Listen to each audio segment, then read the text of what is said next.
Welcome to Unacademy platform. This is the platform that offers daily live classes. Okay, there are structured courses, live tests and quizzes, and you have unlimited access on subscription. This is the Unacademy learning app which you can download. Okay, and you have the same structured courses, live test quizzes, and everything available on the app. Now, this is me, Amit Pratap Singh. Okay, so this is my profile. This is my Unacademy Telegram channel link. This is my Unacademy profile link. These are the top educators. So other than me, these are the top educators that you have on an academy. So along with me, they are also coming with so many courses. You can have access to them. Okay.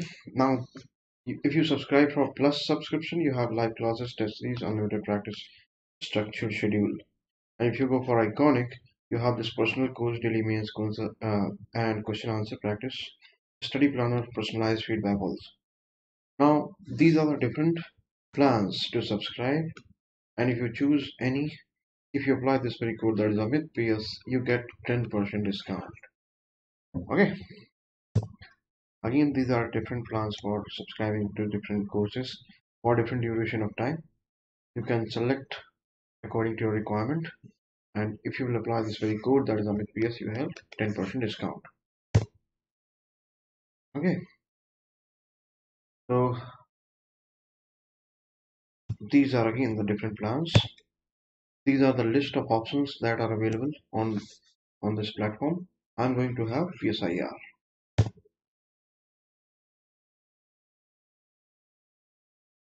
Okay, and again, these are the different subscription plans. If you go with any of these plans, then if you apply this very code, that is Amit PS, you get 10% discount. Okay, so this is something that we have done.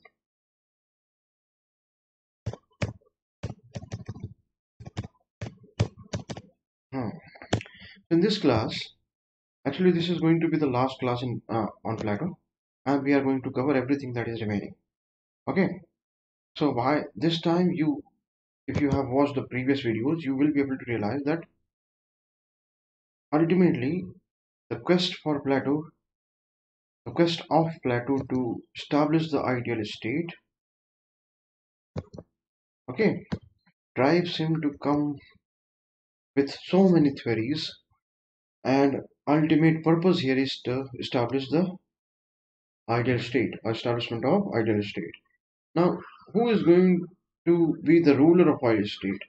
It is the Philosopher King. Okay, so here we are going to study about the institution of Philosopher King. This is very important. Now, as I told you that it was actually concluded by Plato that until philosophers become kings or king learn philosophy, there is no end to the predicament of human life. This is something that was explained or that was concluded by him, and we have studied this. We came to know about it in the first class of Plato, if you recall. Okay, now who is philosopher, or who is actually the philosopher in Plato's scheme? It is the one who has this love for wisdom. Okay, and along with that, he also has a quest for knowledge and eagerness for learning. If you recall that these are the people who have reason as the dominant virtue in their soul. Okay, reason as the dominant quality in their soul. And if you are able to recall that why Plato was so convinced that there is not going to be any conflict when all the qualified people by the age of 50 are going to be eligible to become philosopher being, because all of them are going to be reluctant, okay, to become philosopher king. Why they will be reluctant to become philosopher king? They will be reluctant to become philosopher king because their first love, their first preference is not the power. Okay, it is not political power, it is wisdom. So wisdom, contemplation, attaining knowledge, okay, learning, all these are their first preferences, and that is why they will be reluctant to rule, and that is why there will not be any conflict. Okay, so this was something which became clear even in our first class. Okay, then we studied it deeply in theory of justice. So this is something that you already know. Now, in order to create ideal state, it is important to have the idea of an ideal state. Okay, now this is something that you again know by the theory of ideas. Okay, in theory of ideas, you came to know that why philosopher king, or why any philosopher needs to become the king, or why any king needs to learn philosophy. It is because it is a philosopher who would know the idea of the ideal state. Now, one who has the idea of ideal state can actually bring the establish or can actually establish the ideal state in this very visible world. Okay, so yes, if you recall his theory of forms, I also told you that the crux there, one of the important conclusion there was this, that one can establish or one can come out with beautiful things only when one knows the idea of beauty. Okay, so that was the conclusion we derived when we studied Plato's theory of forms. Okay, now, if you want to know about the idea of ideal state, this idea of ideal state is going to reside in the ideal world, that is the word of ideas. Okay, and now this word of ideas is accessible only to philosophers. That is something that you know again by the theory of forms.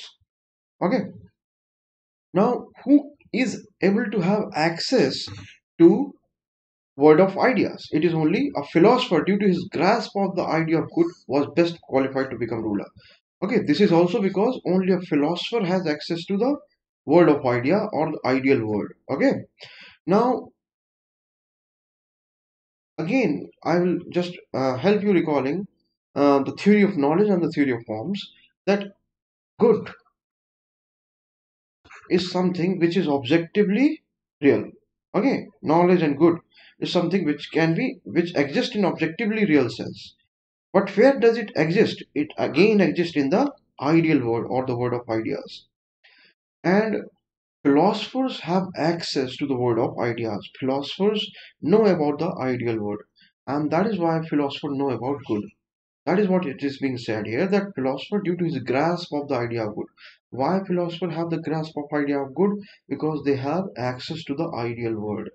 Because of their access to the ideal world, philosophers have or philosophers can understand the idea of good. Philosophers know the idea of good.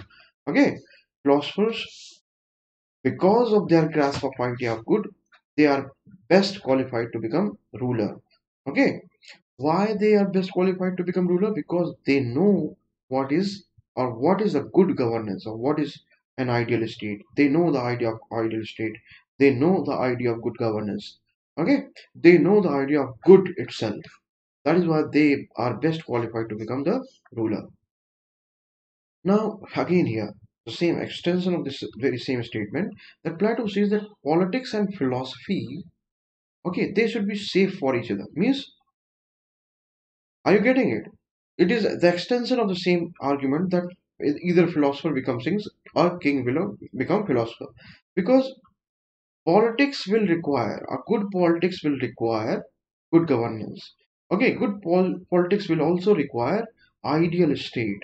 Okay, and ideal state will actually require or will bring about goodness in the society. This can be done only when one understands the idea of good. But idea of good is accessible or understood only by philosopher. Okay, so that is why it is being said that philosophy and politics should be uh, they should be safe for each other. Okay, now Plato is also saying that one who has an idea of good, that person is going to become a good legislator, a wise legislator. Again, because of his grasp of good, a grasp of the idea of good.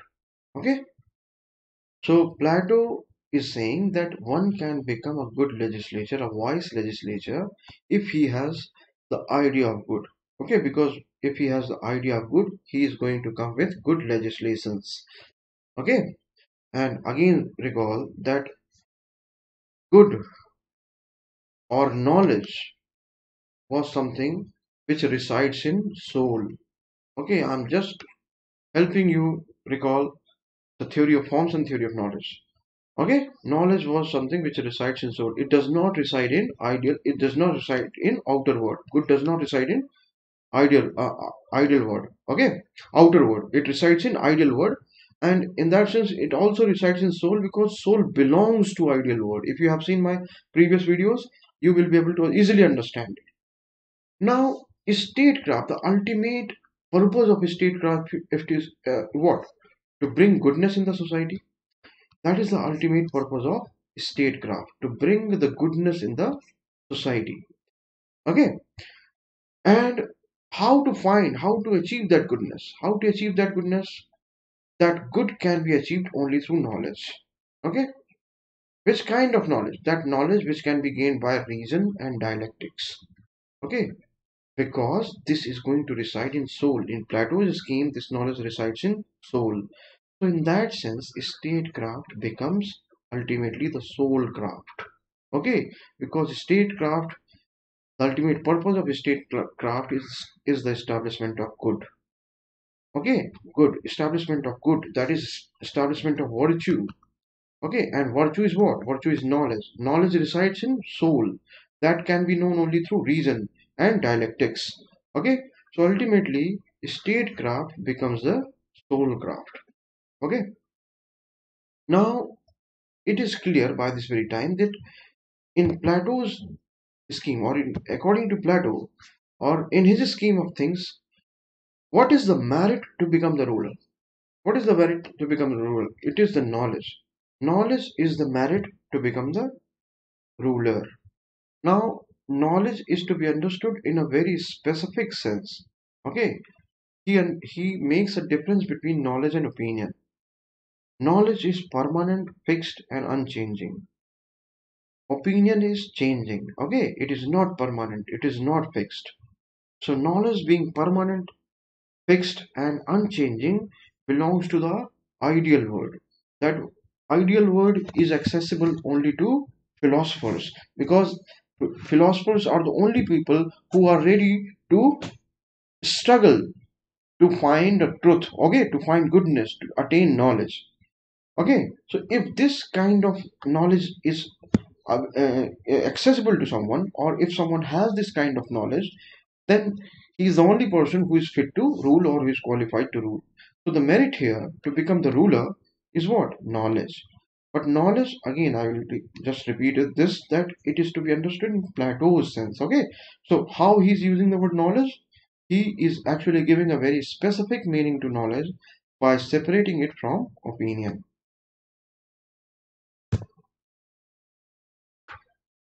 Now understand further. Very good argument. And here you will again understand that why Plato emphasizes on the institution of philosophy. Okay, Plato's rulers do the job of ruling as peasants do the job of tilling. Okay, so it is a job that rulers are going to do. That is the job of ruling, just as peasants do the job of tilling. Now, why this is so? Because why peasants till the land, or why peasants till do the job of tilling? Peasants do the job of tilling because peasants know how to till. Okay, peasants, because they know how to till, that is why they do the job of tilling. For the same reasons, rulers are going to rule only because they know how to rule.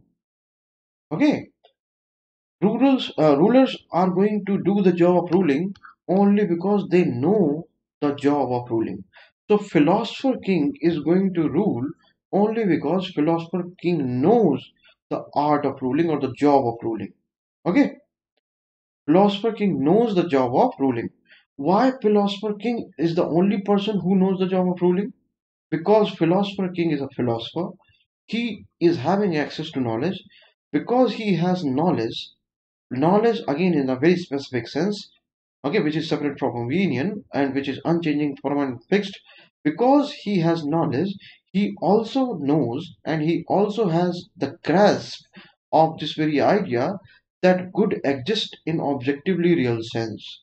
Okay, So he's the only person who can actually bring about goodness in the society, only because he has grasp. He is the only person who has this very knowledge of goodness. Okay.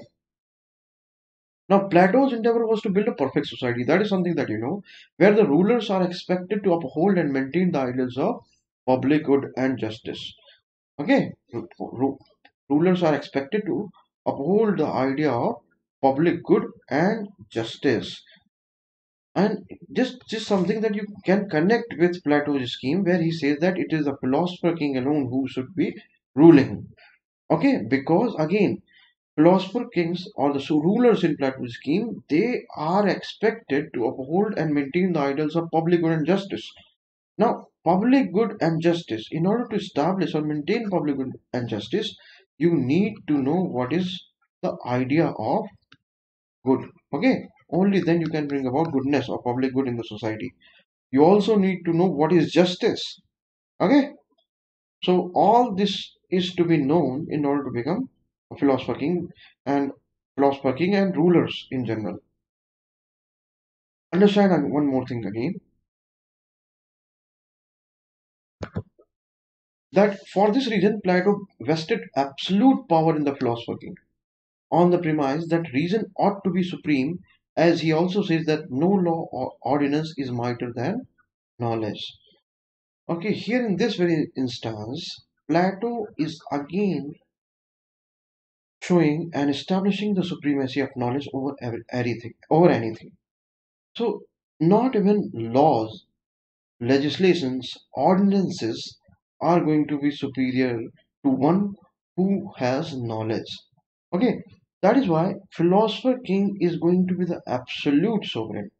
Okay, philosopher king is not going to be limited by any legislation, any ordinance. He is not there to follow any law or any convention. Are you getting it? Because laws, conventions, these things are not superior to knowledge. They are not mightier than knowledge. Knowledge is the mightiest thing. One who has knowledge should be supreme. Okay? And in Plato's scheme, he is actually supreme. And that is the institution of philosophy king we are talking about. Okay? So why he vested the absolute power in philosopher king? Because he considered that nothing is mightier than knowledge. Absolute power or vesting of installing an institution of philosopher king with absolute power. What does it mean? It means that the power of philosopher king is not going to be checked or countered, okay, or watered down by any other institution or legislation or statute or ordinance or anything. Okay, so he gives unlimited power, absolute power to the office of philosopher king, because the philosopher king has the knowledge, and nothing is mightier than knowledge. Again, knowledge is to be understood, and knowledge is to be understood in a very specific sense, और वो sense आपको पता है. Okay, okay. Now see this. Now Plato does not provide any mechanism of supervision. Okay, as we saw that he is giving absolute power, unchecked power, absolute power to philosopher king. Okay, no limitation on his power, not even by law, legislation, statute, or anything. So, and he's also not going to give any mechanism of supervision also.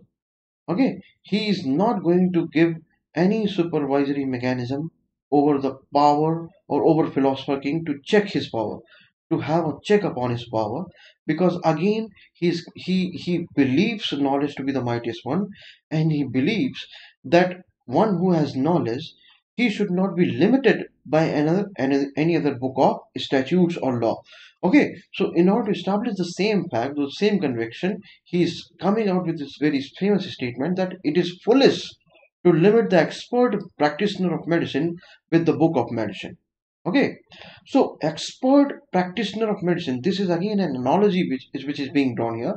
Expert practitioner of medicine, this is something that is being here. The indication is towards philosopher king as someone who is the expert of ruling. Okay, so Philosopher King is the expert of ruling. Okay, he is an expert practitioner of ruling. Getting it? Now, what are laws? What are constitution? What are ordinances? They are the bookish records of the ruling only. So, for example, what is the purpose of laws? Again, something that is going to help the ruler to rule. Okay, so we have laws, ordinances. One of the main important purposes is to guide, to govern, okay, those who are there in power. That is one purpose. So, why at all we need to limit the one who is the expert of ruling by the book of the rule book of ruling? Okay, because he is already an expert of ruling. Okay, so it is foolish to actually uh, advise or restrict Philosopher King by any legislation or ordinance, because he is the expert of legislation. He is already a wise legislature because of his grasp of good. Okay, a grasp of the idea of good. Okay, now understand that although making no supervisory provision over the powers of Philosopher King, Plato did not take any chance. Okay, again, the indication is towards what? The indication is towards communist device. He is not taking the chance. He is not taking any chance which could put the rulers away from their ideals, and so he devises the communist plans. Okay, now you recall the communist plans here. What are these communist plans? There is communist plan of communism of family and property.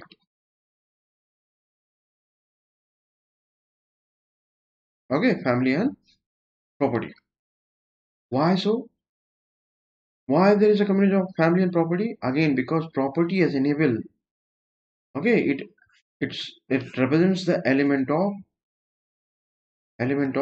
appetite. And if it is an element of appetite, this is something which relates to those individuals who belong to producer class. Okay, so it is an evil which needs to be uh, done away with to ensure that rulers do not become corrupt. And family, according to Plato, again, if you recall, it is a greater evil than property. It is a greater evil than property because it is going to promote corruption, nepotism, favoritism, and so many other vices. Okay, so Plato does not take any chance. So, although he is in one occasion, he is giving his whole trust, a complete trust to the institution of Philosopher King, to the Philosopher King, because he considers knowledge to be the mightiest one. Okay, he's also not going to have any supervisory mechanism to have a check over the power of Philosopher King because he considers that it is going to be foolish to restrict Philosopher King by the book of law. Okay, that by book of law. That is what he means. Now, if this is so, then even then, when he has the complete confidence uh, about the efficacy of the office or about someone who has this very knowledge, and if he has knowledge then he has the mightiest possible thing. Okay, even then he actually comes out with the communist devices to do away or to make sure that rulers do not deviate from their ideals, that is the establishment of ideal state, that is to bring justice in the society, establish justice in the society. Okay, so why he comes out with communist devices or communist plans, this is something that you already know if you have seen the previous videos. Okay, but here it shows the intention of Plato. Okay, how aware, how cautious he is so far as his objective or his ultimate objective of the establishment of ideal state is concerned. Okay, now again see that Plato's trust over the supremacy of knowledge and wisdom over other things led him to come out with the institution of philosopher king. This is very clear by now that he considers knowledge and wisdom to be supreme. Okay, he considers knowledge and wisdom to be supreme. Now, those who have knowledge and wisdom, they are called philosophers. Okay, all those philosophers, one of them is going to become philosopher king. Okay, and now you saw that the power of philosopher kings are absolute.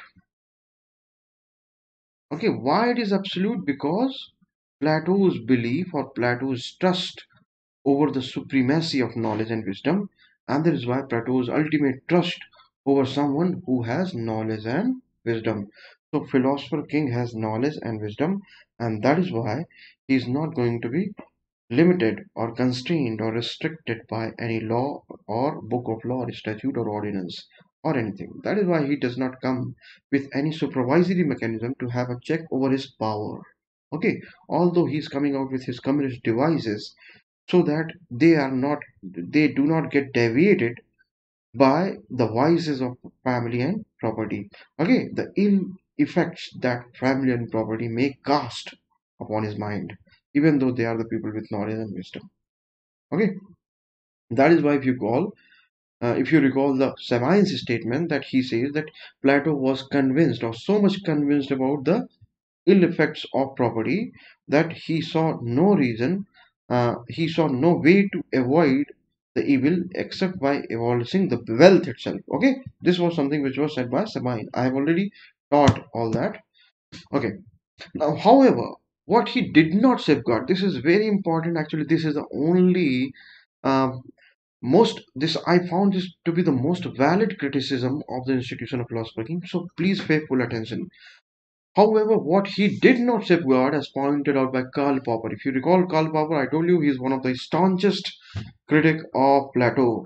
Okay, he considers Plato to be the enemy of open society. Okay, I'm sorry. So, however, what he did not safeguard, as pointed out by Karl Popper, was against the possible abuse and misuse of absolute power. Okay, now Plato is going to give, or actually gives, absolute power to philosopher king. Okay, this absolute power Plato justified because he considers knowledge and wisdom to be supreme. Philosopher king is someone who has knowledge and wisdom, so he should not be restrained or restricted by any other thing, for example, ordinance or law or constitution. Okay, he also comes out with communist devices, okay, to ensure that philosopher king is not deviated, okay, he does not lose sight of the ideal of justice, okay. But one solid criticism remains that what if philosopher king starts abusing his power even though he does not have any family or property? Okay, now just for the sake of argument, we in our India's case, India's politics also, we have various leaders who do not have family, okay, who do not have any immediate family member. I'm just giving you a hint that how Karl Popper is justified in pointing out a very important lacuna in Plato's scheme of philosophy or institution of philosophy. And again recall that Karl Popper actually he his criticism gets proven when Plato himself comes out with other kind of institutions in the Statesman and Laws. That is, they are Plato's other books. So Plato corrected this very mistake in the latter works. So you can say this is the young Plato, very philosophical one, Plato. Okay, so he is going to correct it, this very mistake, in his other work, which is also called in Laws. He comes out with this very correction, and in the work of Plato, that is Laws, he devises something which is also called his second best state. Okay, so this criticism or this very flaw Karl Popper actually pointed out towards a very important flaw in Plato's scheme, that Plato provides no remedy at all in the situation when Philosopher King starts abusing his absolute power. Okay, now comes the next important work by Plato, that is the Statesman. Okay, now here in Statesman, many things are going to be different from Republic. Okay, so in Republic, you saw theory of forms, theory of knowledge, theory of justice, scheme of education. Okay, communism of family and property, and lastly, institution of Philosopher King. Now, in Statesman, many things are going to be different, but this is not as important a book as is the case with Republic. So, this is going to be less important than Republic, but even then, you need to know because you need to sometimes come out with very comprehensive answers, and there you will require the knowledge of a statesman also. So what Plato has got to say in his work Statesman. Okay, now here in Statesman, Plato actually divides a state into lawful and lawless states. Okay, now this lawful and lawless states, the very same scheme we are going to study when we will start studying Aristotle. So this was something which was adopted by Aristotle also in his classification. Okay, classification of constitution. We are going to study that. So this very thing that I'm pointing towards actually is going to be studied in Aristotle. Okay, because Plato adopted the same thing.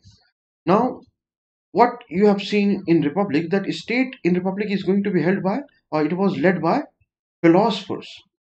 And here in Statesman, he comes out with another office, that is the office of statesman. Okay, office of statesman. Now, in order to ensure that Philosopher King actually Philosopher King is not deviated by any vices, vices, that is कुछ बुरी चीजों से उसके ऊपर प्रभाव ना पड़े, कोई बुरी चीजों का उसके ऊपर प्रभाव ना पड़े, किसके ऊपर? फिलोसफर किंग के ऊपर. प्लेटो क्या है? प्लेटो का आता है कम्युनिस्ट प्लान से. ओके, कम्युनिस्ट प्लान्स डिवाइस करता है, communism of family and property करता है, so that philosopher king is not deviated or is not attracted towards or distracted by any vice, that is burai. And in statesman, what is going to do, that is very interesting. So in statesman, what he is going to do that he is going to take promises. Okay, he's going to take promises or oaths from the statesman to be alive to the divinely customs. Okay, divinely customs means those kind of traditions and customs, rules and conventions which are good or which lead to the establishment of good society. Okay, good society and uh, good governance in the city. So he is going to take promises from them. Okay, it's kind of oath taking ceremony will happen, and statesmen would be expected to keep those very promises. Now, another important work after Republic and Statesman is Laws. Okay, so here Plato comes out with his second best state, and that is why it is interesting, and you should know this also. Now, you see that Plato in Laws, this is the work of Plato, proposed what, according to Plato himself, was his second best state. What is the first best state, or what is the best state according to Plato? That is ideal state. Now you know all the features of ideal state. You know who is going to rule ideal state. Who is going to rule ideal state? Philosopher King. What will be the uh, scheme of education? That is also, you know, what is going to be how the property is going to be governed. It is not going to be present in form of in private hands for rulers as well as auxiliaries. That is, guardian class is not going to be allowed to have private property. Okay, so in ideal state, it was led by Philosopher King. Okay, it has a very elaborate scheme of education. Okay, breeding or was state controlled. There was state regulated breeding to produce the best offsprings. Okay, because there was communism of family also. There was no institution of private property for guardian class. Okay, so all these things were there, and he also comes out with principles of justice. All that was there in ideal state. Okay, now what is Plato's second best state? That is something that we are going to study. So what are the features of this second best state? Second best state. They are as follows. For example, first is government is going to be based on laws. Okay, ideal state, if you if you recall, that ideal state is not going to be governed by laws. Okay, ideal state is not going to be governed by laws because it is foolish to restrict the expert practitioner of medicine by the book of medicine. Okay, so in the same vein, it would be foolish to restrict the expert practitioner of ruling by the book of ruling. So what is laws or constitution or legislations or set of legislation? They are just a book of ruling. And Philosopher King is the expert practitioner of ruling. So how can we restrict Philosopher King, who is the expert practitioner of ruling, by the book of ruling? That is why he is not going to put Philosopher King under laws. It would be incorrect to say that in ideal state you don't have laws. No, you will be having laws in ideal state. In Plato's ideal state, there will be laws, there will be legislations, there will be statutes. If you recall, he also that said that Philosopher King is going to make a wise legislature because of his grasp of the idea of good. Okay, so in ideal state, also there will be laws and there will be regulations, there will be statutes. Okay, but what will happen that Plato is not going to restrict, or Plato is not going to put Philosopher King under those laws. Okay, so in a way you can say that Philosopher King, the office of Philosopher King is not going to be restrained, restricted, or constrained, okay, by laws, statutes, legislations, ordinances, constitutions. Okay, those very things do not have any check, okay, any check over the power of Philosopher King. But what is happening in laws? Here Plato says that government, that is ruling, rule that is governance, is going to be based on laws. These laws are going to be equally applicable to rulers as well as subjects. Okay, laws in the ideal state were not applicable to the institution of Philosopher King, but laws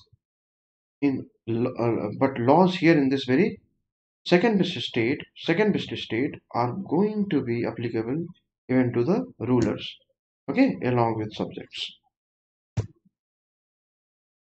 Now understand one more thing. There were specific demands from the rulers to be loyal to the written course of law. Okay. So again, if you draw comparison, then if you compare it with Statesman, there you saw that it was divinely customs, divinely customs, which are going to be motivating factor, which are going to be foundation for ruling. And statesmen are going to be made promises with and are going to take oath to divinely customs. Okay, they are going to take oath to be alive to the divinely customs. But here in laws, it is the loyalty of the rulers towards law. Okay, that is written law that is being demanded here. Okay, now laws will be framed with all its specifics and details. Now, when law is something which is going to decide everything, and law is going to be applicable even to the legislatures, even to the rulers, okay, then they need to be specific and detailed. So that is something which is very much understandable.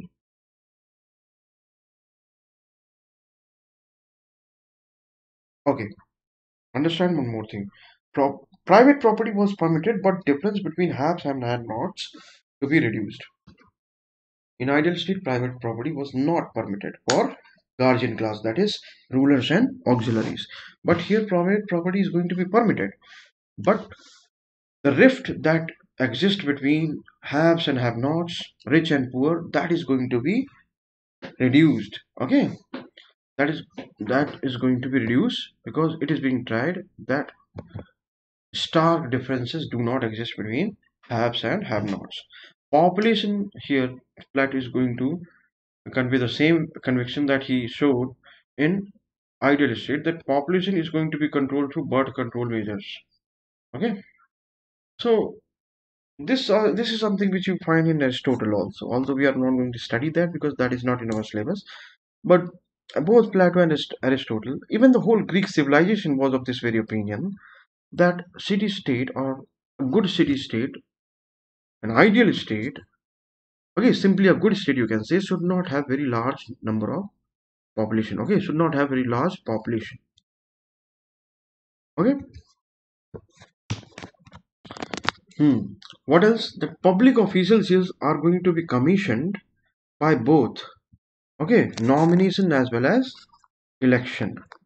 So there will be both nomination as well as elections for public officials. Okay. Now in the law, so nominations and elections both will actually ensure what? A kind of, here Plato first time is coming with some features which we may call democracy. Okay. Although I told you in the first class of Plato itself that he does not like democracy, because after the rule of 30, the very regime which entrapped Socrates and then ultimately executed him, that very rule of 30 was replaced by democracy, and even that kind of government was not actually virtuous in his case. So he developed a detest towards uh, almost all kind of politics which is not managed well or which is not directed well. Okay, this is something I discuss in the very first lecture of on Plato. Okay. Now in laws also, that he's going to accord much importance to the education. Okay, which according to him was necessary for both state as well as for the improvement of laws in the city. So he considers that education is very important for the improvement of laws in the city. So there you see the maturity of the thinker.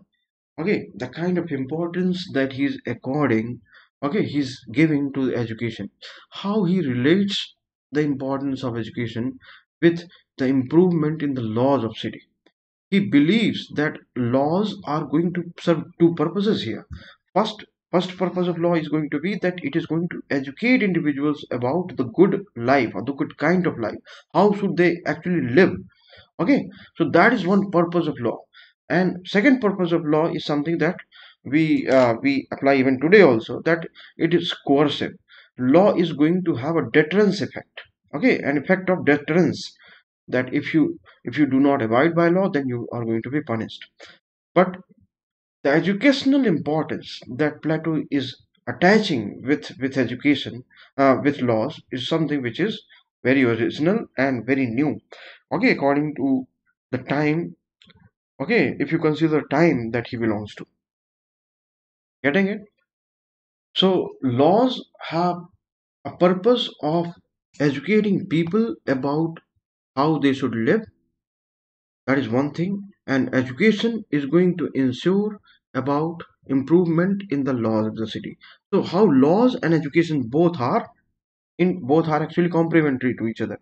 Education is going to ensure good laws in the city, and law is going to ensure or going to educate about how to live properly in the society. See how he's connecting law and education. This is something that you can use in many of the papers that you have in UPSC, and especially if you get a question on Plato, then you will be using it anyway. Okay.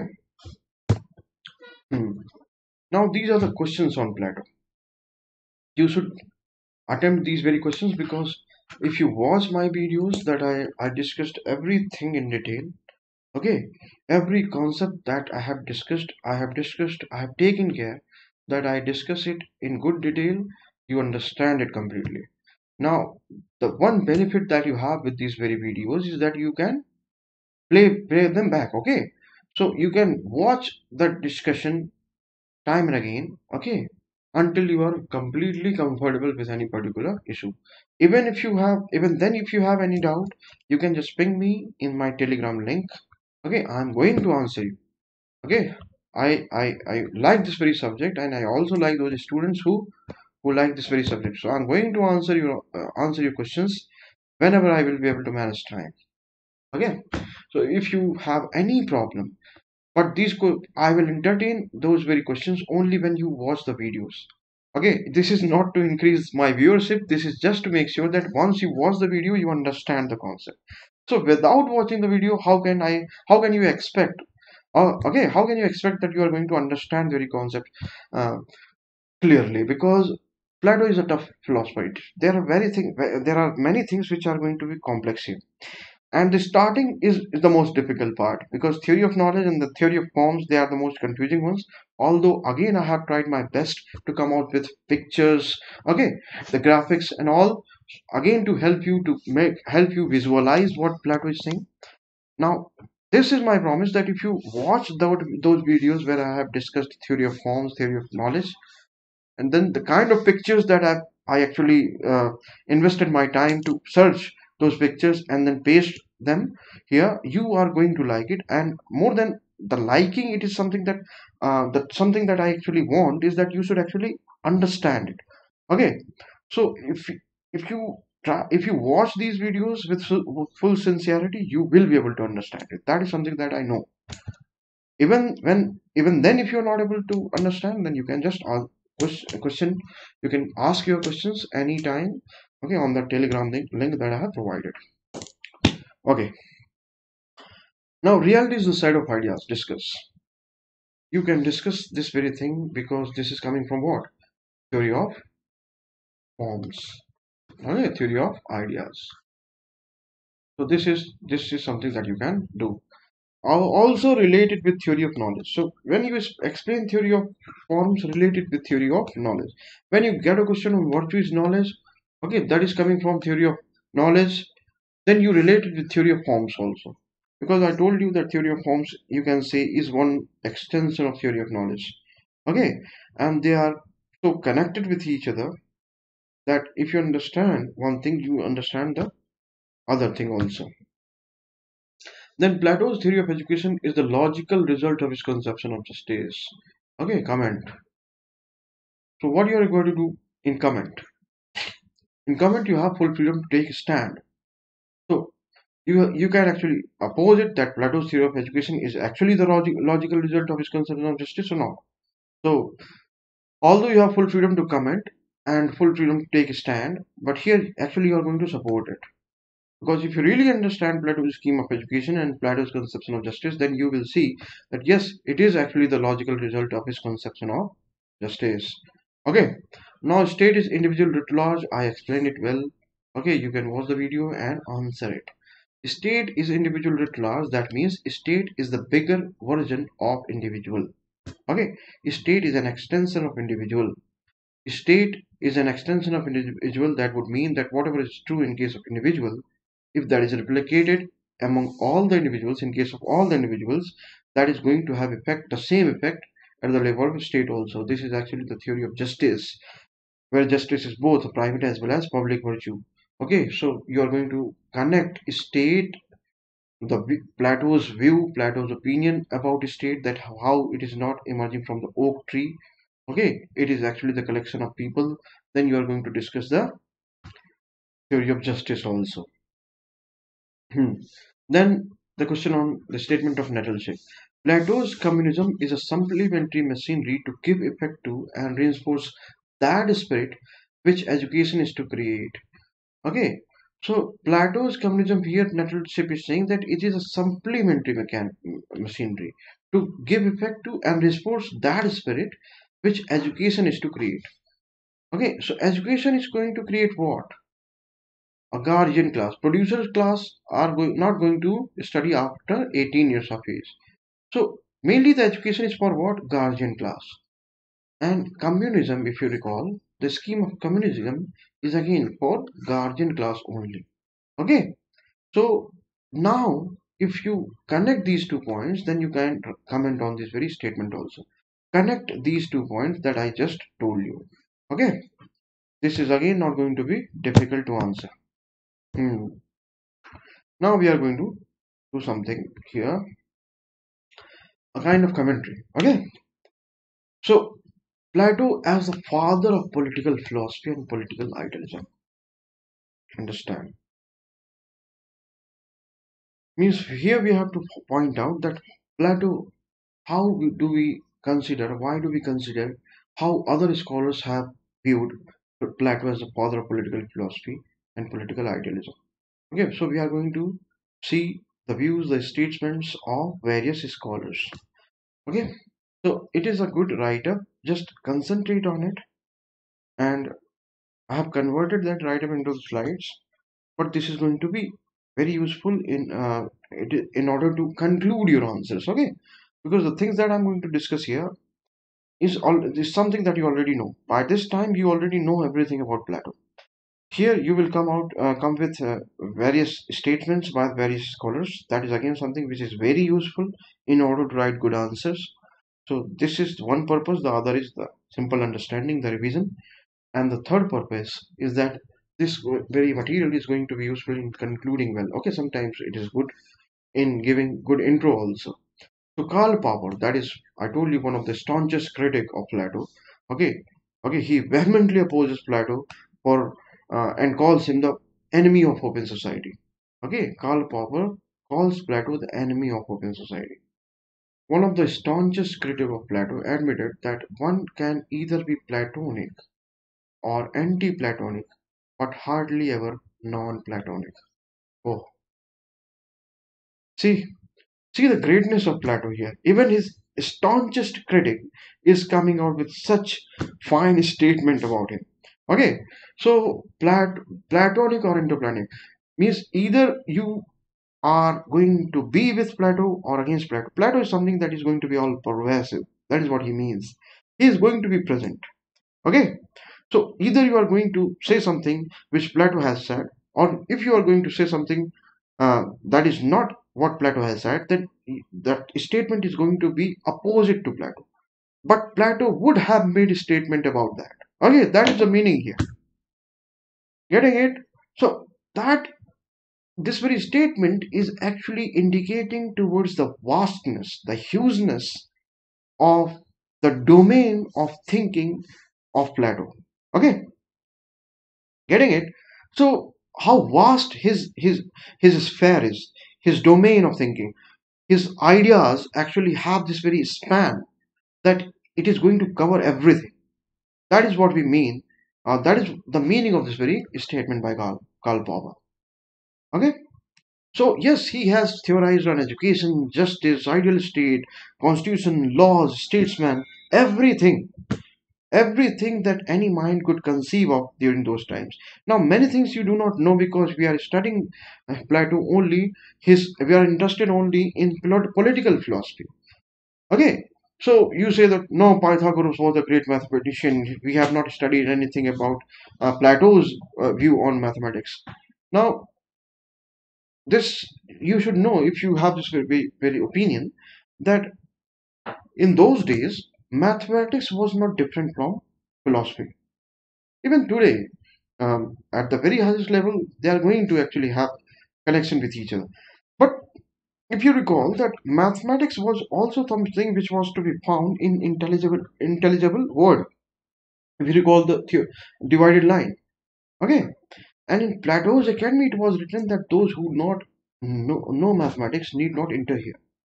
This was something which was written in Plato's Academy. Okay, those who do not know mathematics need not enter here. Means what? You can understand philosophy or you can understand Plato only if you know mathematics. Okay? So the kind of things that we study here might not look that complex because we are going to study only that thing which is coming to us from second, third, and fourth degree of study. So Plato wrote something, okay, in Republic. Then that Republic was read and studied by people like Barker, Lasky, and so many others. And then we are going to study those very people who have studied Sabine and Barker and everything. So see the layers here. We are not studying the Republic here at this moment. Okay, even though Plato is in our syllabus, but are you Is there any professor, any mentor who is going to suggest you to read Republic? No. Okay. So the vastness of their thinking is actually can be grasped only when you study their actual work. Okay. So here you cannot actually conceive the greatness of the philosopher because of the simplicity of the thoughts that actually any professor comes out with. So I have, or any professor, or any lecturer, anyone who knows political science and guides students, actually his effort is to simplify everything, every difficult concept. Okay, although they are not simple, they are very complex. Okay, so Karl Popper in this very statement is actually showing how important, how all-pervasive the effect of Plato is. Okay, he is actually indicating towards the vastness, okay, of the domain of his thinking, of his thought. That is what he is saying. Now, on similar lines, Ian Whitehead, okay, again one of the proponent of Plato, actually one someone who loves Plato, okay, very much. Now, he says that the safest general characterization of European philosophical tradition is that it consists of a series of footnotes to Plato. Hmm. प्लेटो तो खुश हो जाए ये पढ़ के, क्या क्या बोला जा रहा है इसके बारे में, क्या बोला जा रहा है? The safest general characterization of European philosophical tradition is that it consists of a series of footnotes to Plato. That means what? The whole European philosophical tradition is responding to Plato. Okay, means there's nothing new about anything which European philosophical tradition has produced after Plato. That is what we mean by this very statement. Okay, so everything that has come after Plato seems to be a footnote to Plato. Okay, so footnote to Plato means what? That particular thing which is being dealt by European philosophical tradition after Plato is something or is dealing with something which has been described, reflected upon, thought, chalked out, thrashed out well by Plato already. Okay, that is what this very statement means. Next, Plato's main idea. See the statement. Plato's main idea is the idea of idea itself. Okay, so what is his main idea? Is the idea of idea itself. That is his main idea. Because if you have studied theory of forms, you will know. So you also, I hope that you have completed theory of forms, only then you are watching this very video. Okay, to him ideal is real and appearance is not. Okay, so what we see here around us, we have seen in theory of forms, is the appearance, and this very thing which we consider real, we general human ordinary mortals consider real, is actually the appearance according to Plato. And what is real? Ideal is real. Okay, it is the things which reside in the ideal world in form of ideas, those are real. It is the idea of beauty which is real. Beautiful things are not real, they are appearances. Okay, it is the idea of horse which is real. If you are able to recall all my pics that I have used in my previous videos, so if it is the idea of horse that is real and not the horses that we see in this visible world, so those running horses, those horses that you ride upon, they are not real. Okay, they are just appearances. What is real? The real is the idea of horse that resides in the ideal world. Okay, idealism maintains that reality does not lie in the appearances. See, this is the actually the essence of idealism. So those who are called idealists are going to believe that reality lies only in the domain of ideas. Okay, so when we say that Plato is the father of Plato is idealist, he's not just an idealist, he's the father of political idealism because he was the first one to come out with this very elaborate theory of the idea. Okay, now idealism maintains, why do we call Plato as idealist? Because for him appearance is not real, it is the idea which is real. Okay, and reality is going to lie where? In the realm of ideas, not in the realm of matter. Okay, so idealism maintains that reality does not lie in the appearances, it is independent of appearance. Getting it? So, this is something that what he meant, or what we mean when we say that Plato is an idealist.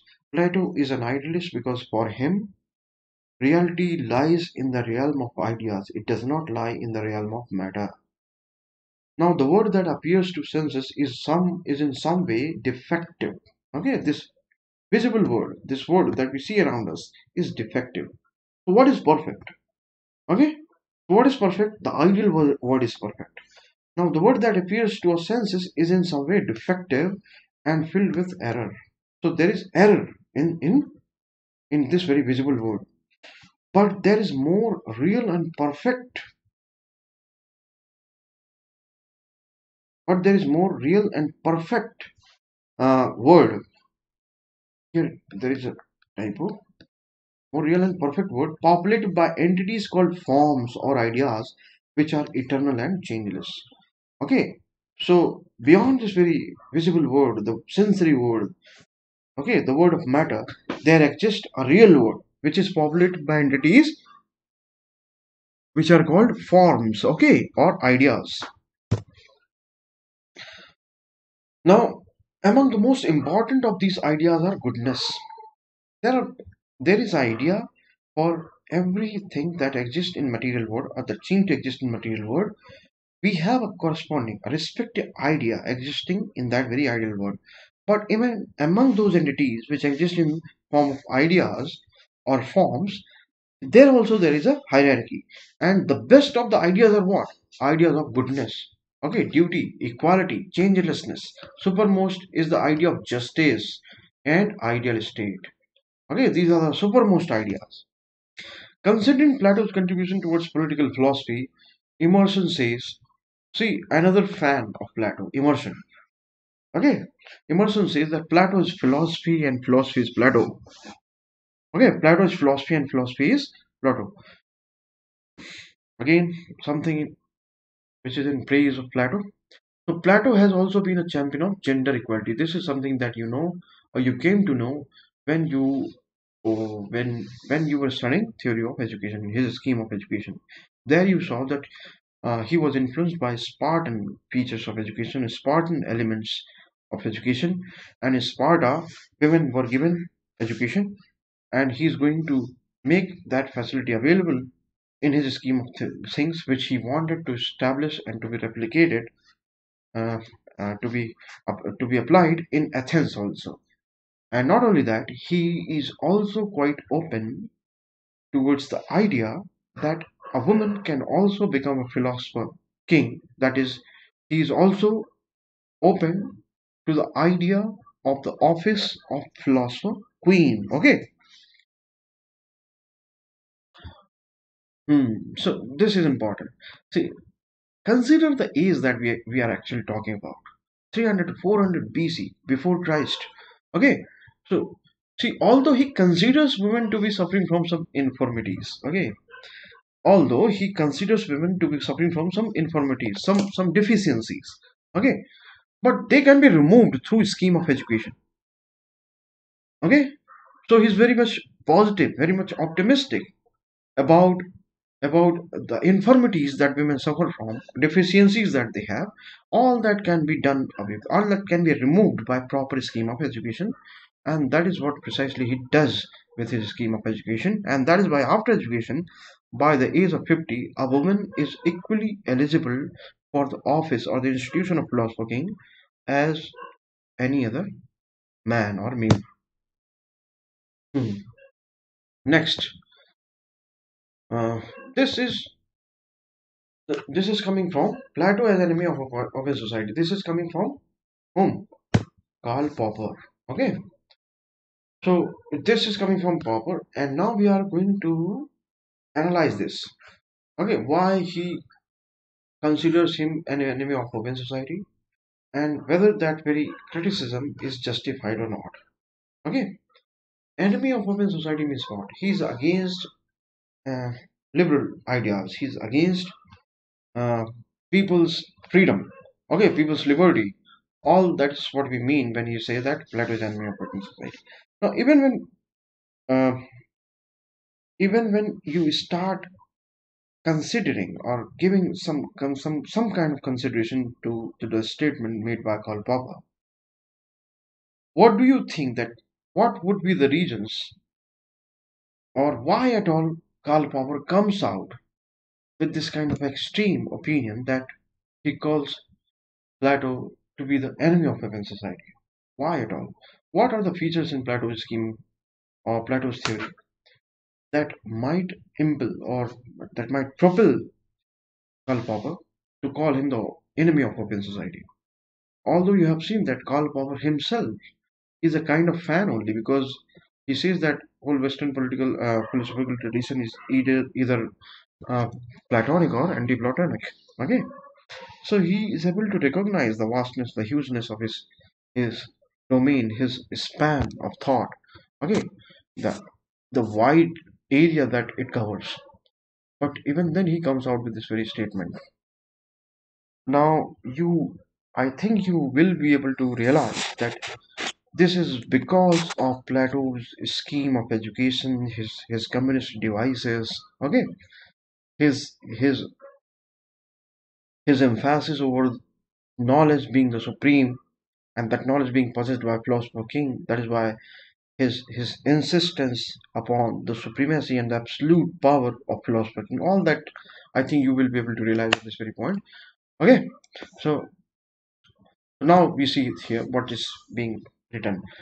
Okay, in this very write-up. So again, see that Plato's adversaries have been active in all ages. Okay, yes, right from his first disciple. Okay, we see a series of critics who actually have criticized his theory. John Chapman is one who called Plato the prince of conjurers. Prince of conjurers. ये जादूगरों का राजकुमार है. Okay, John Chapman के according प्लेटो क्या है? जादूगरों का राजकुमार. जादूगर क्या क्या मतलब? ट्रिक करने वाला, मतलब दोज हु ट्रिक्स, हाँ, those who trick. So Plato is tricking people. Okay, he is coming out with magic tricks, मतलब एक तरह से बेवकूफ बनाने वाला है. ओके, तो बेवकूफ बनाने वालों का राजकुमार, बेवकूफ बनाने वालों का राजा है प्लेटो, according to John Chapman. W fight again someone who is going to criticize Plato. Okay, so he is someone who calls Plato as someone who had vacillations of adolescence. Okay, vacillations of adolescence means in the stage of adolescent, any adolescent person, if you see, they have this very vacillations. They do not have stable kind of thinking. Okay, at one moment they will be liking this, the very next moment they will start liking any other thing. Okay, so these kind of vacillations are to be found at the adolescence stage. Okay, when a man progresses and matures, then that kind of vacillations actually goes away. So this kind of fickle mindedness, or okay, instability in the process of thinking, in liking, in preferring, in preference, all that is the sign of adolescence. And adolescence means what? Lack of maturity. So according to W. White, Plato lacks the maturity. And that is why he fancies about ideal state or theory of justice or this very elaborate scheme of education. These are his fancies, okay, his imaginations. And this shows his vacillations of adolescence. He is not yet mature, according to W. White. So these are the statements by the scholars that you can actually use in writing good answers. Okay, that is what the purpose is. Crossman says that Plato was wrong both for his time as well as ours. Okay, now we are going to see whether these gentlemen uh, they are justified in making these very claims or not. Okay. Now, Karl Popper remains to be studied here. Among all these critics, the criticism of Karl Popper is the most devastating one. Okay, for Popper, Plato advocated a closed system, a regimented society. Okay, a kind of tribalism, not not different from tribalism.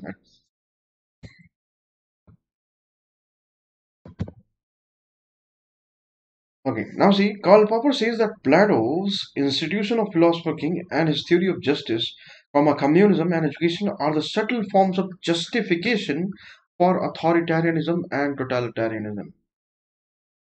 Okay, So authoritarianism means absolute power. Totalitarianism means power in every domain. So a totalitarian regime is going to control power or wield power, exercise power not only in public domain but also in private domain. So that is what we mean by authoritarianism and totalitarianism. And what is authoritarianism?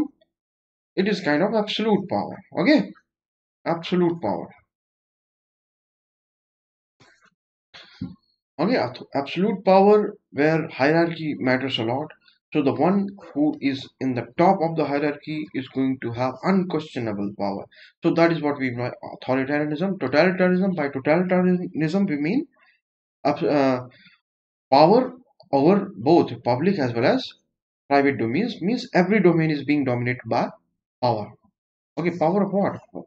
It is the power of state we are talking about.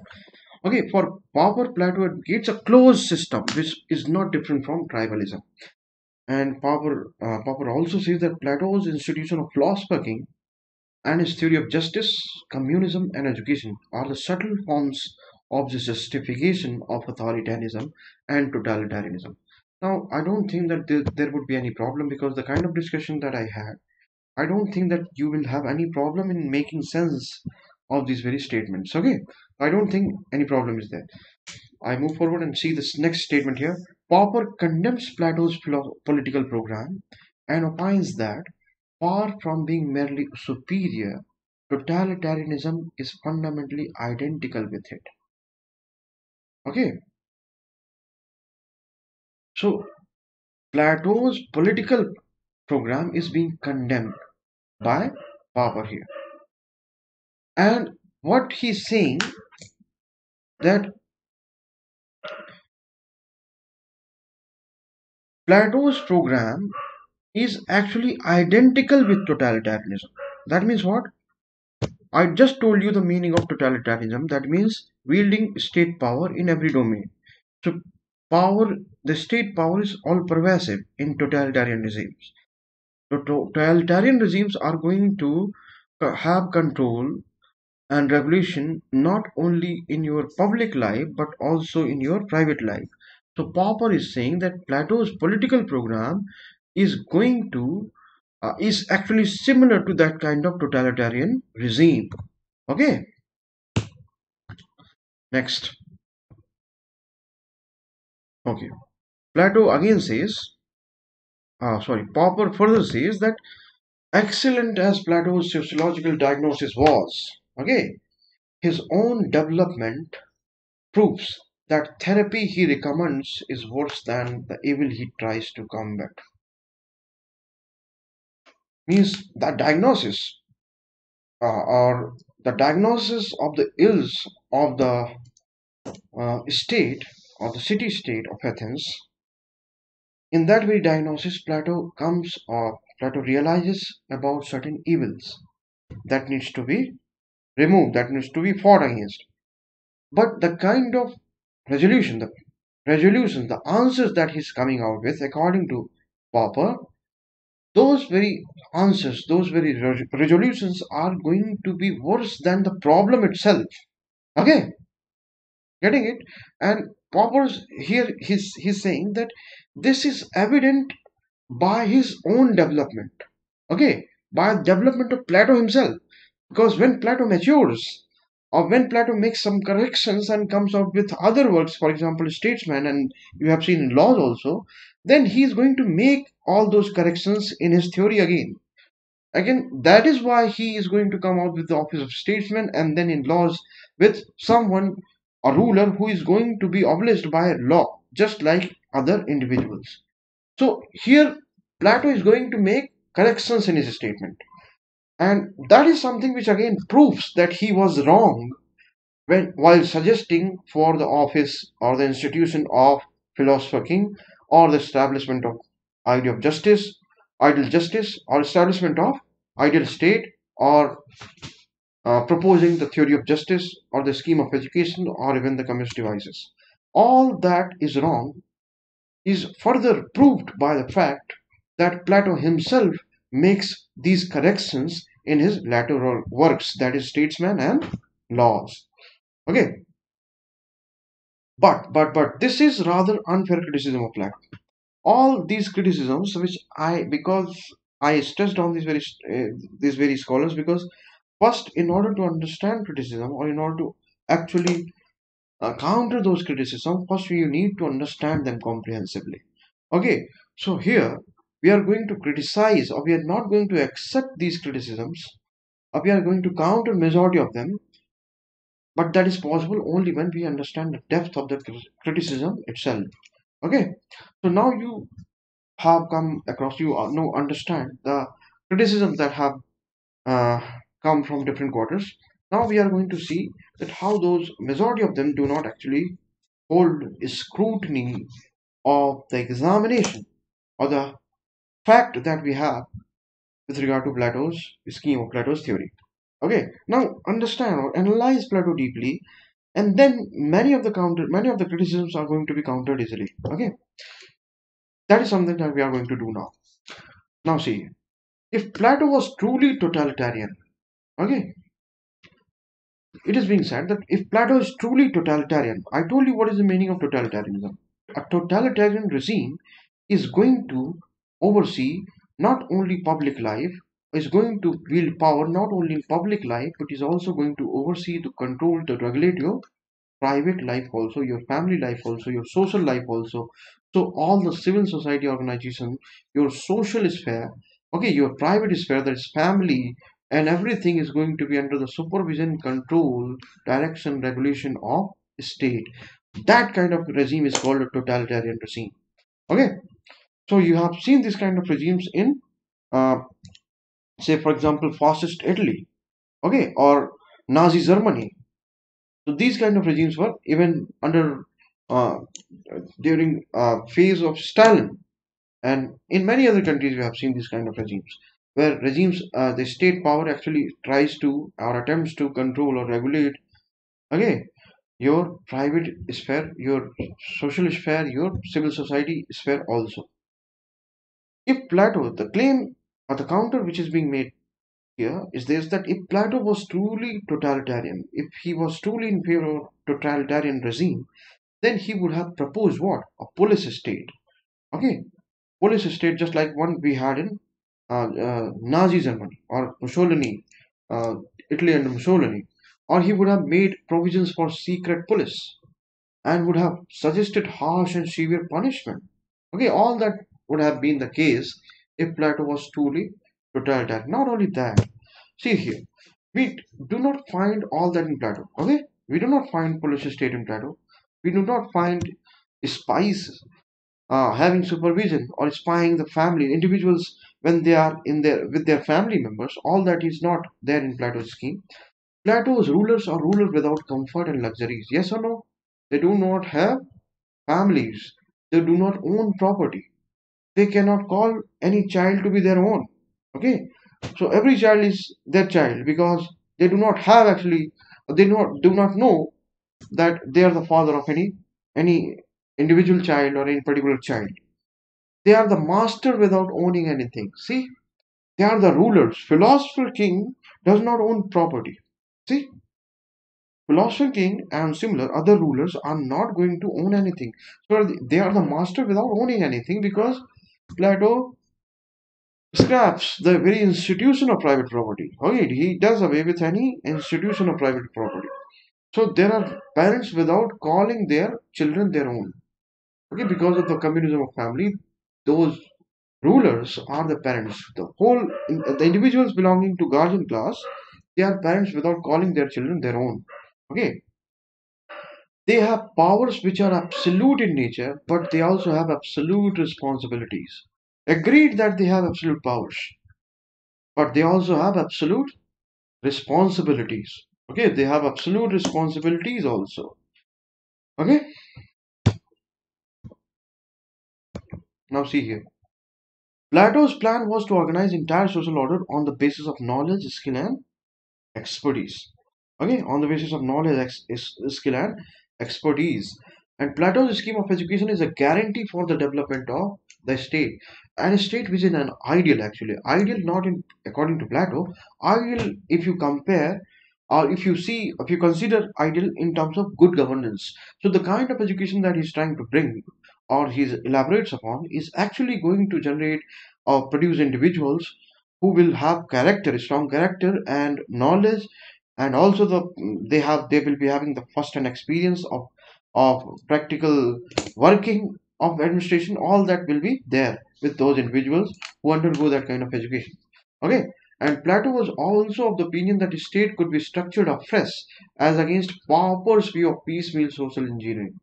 So this is actually the view. Plato was actually convinced that everything can actually be established afresh, completely afresh, and he was not one with Popper when it comes to peaceful social engineering. So Popper is actually going to propose incremental changes, okay, piecemeal changes, okay, in the society, and Plato in that sense is different. Okay, Plato's idealism was grounded in the circumstances of the then city state. Yes, if you recall, earlier he had predisposition, liking, and ambition for politics.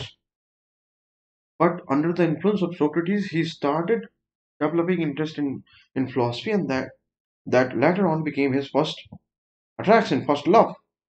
And it is only by learning the dialectics or by coming under the after coming under the influence of Socrates, he started using knowledge and wisdom in analyzing the evils that existed in Athenian city state.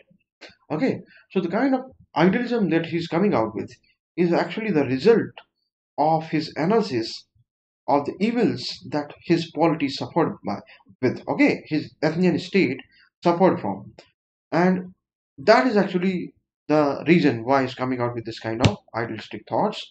Although, okay, so this was about why he had this very idealistic thought that was propelled by the circumstances that he had in Athenian state. His movement aimed to change the Greece of his times, not for the past, as Popper says, but for the future, as that too through a rational plan. Okay, so the aim of Plato here was to change the Greece of his times. Okay, and here he was not being you can say retrograde in his steps. It was not for the past generation. It was not for the past. It was for the future. So he was a kind of visionary in that sense, and that is something Popper is missing out. Next, Plato can be described as an idealist but not an utopian. So, what is the meaning of utopia here? What do you mean when you say or when you term someone utopian? Utopia means utopia means most ideal state. Most ideal state. Now, it is so ideal, or it is ideal to the extent that is it becomes impractical to attain it. So the meaning turns out to be that an ideal state which is impractical to attain. That is what we mean by utopia. It is ideal to the extent that it cannot be practically realized. Okay, that is what we mean by utopia. Now, who is a utopian? One who proposes utopia or one who believes in utopia. That is someone who is called as utopian. So if we call Plato as utopian, that means that whatever he is suggesting, and you know that he is suggesting for ideal state, then that ideal state becomes a utopia of Plato. But it would be incorrect to say, because ideal state, if we try to understand the essence of ideal state, it is not a utopia. He's actually detailing everything about that very ideal state, which, if implemented, would establish that kind of state, that kind of governance, that kind of rule. Okay, so Plato can be described as an idealist but not a utopian. It would be incorrect to call him utopian, because if you call him utopian, that means you are suggesting that whatever Plato is coming or proposing is not practically applicable or practically cannot be practically realized. Now, if you say that Plato is suggesting something which cannot be practically realized, so you are essentially becoming called a pauper. Okay, but see the next statement, that given the exclusion of time, space, there will always be a pauper criticizing Plato. And that is why I'm suggesting you not to become pauper. Okay, what is being said here is this, that if you exclude, or if you separate the time, space, and context from the philosopher, then there will always be a pauper criticizing Plato. Okay, there will always be a pauper criticizing Plato. So okay, so that is what it is being said here, that understand the context, understand the time, the space, okay, the circumstances that Plato was facing, and then try to understand his scheme, his proposal. If you remove the scheme, time, space, context, circumstances from this very arena, then it would be superfluous to analyze, because then it is not incorrect to say that Popper is right. But Popper is correct only when you remove this time, space, and context from the context of philosopher. So what is being tried to establish here is this, that Plato's idealism, Plato's proposals, Plato's theories should be understood by considering the context, circumstances, time, space, okay, that he was facing, that he was having.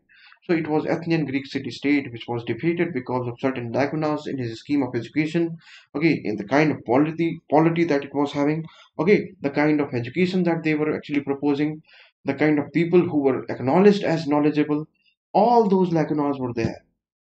In that very circumstances, Plato is suggesting something that should be realized and should be seen, okay, in order to be able to appreciate it fully. So this was all about Plato. Okay, now as I said that when I was discussing the institution of Philosopher King, one solid criticism, one, I think the only valid criticism here is this, that you are just saying that only justiciable criticism. See, the only justiciable criticism of Plato's philosophy is this, that Philosopher King, where that is to be found in Philosopher King, where he provides unchecked absolute power to the Philosopher King. Okay, this is the only justiciable criticism, only criticism which is actually justified. Okay, now why this is so? Because if that Philosopher King, the king with absolute power, if he starts abusing this power, then there is no safety mechanism against it. Okay, Plato provides with no security mechanism at all if Philosopher King starts abusing this power. This is the only criticism which is actually justified in case of Plato. Okay, now again see, it is because of this major fault. It is because of, see, this statement is actually preparing the ground for Aristotle. That is our next thinker. Okay, so it is because of this major fault that his disciple Aristotle builds his ideal state. We are going to see the ideal state of Aristotle also. Builds his ideal state not on the basis of republic, but but on laws. And who is going to be the ruler in laws? Someone who is below law. Okay, so you will see in Aristotle that how Aristotle is not ready to compromise with the wisdom of many by the super wisdom or the knowledge of Philosopher King. Okay, now this is something that you will. So this was all about Plato. Okay, so we have completed Plato with all the details possible. Okay, I have made sure that everything that was to be known about Plato so far as this examination is concerned is available in these very videos. And I also made sure that everything is made most comprehensible. Okay, that was my attempt here in these very lectures, in these very discussions. And if you have any doubt, any problem, you can ping me, you can ask me. Okay, so this was all about these very videos, this very class. Now if you like the video, okay, you can subscribe, and then if you subscribe for any plan, you can apply this very code, that is Amit PS, to get 10% discount. Thank you.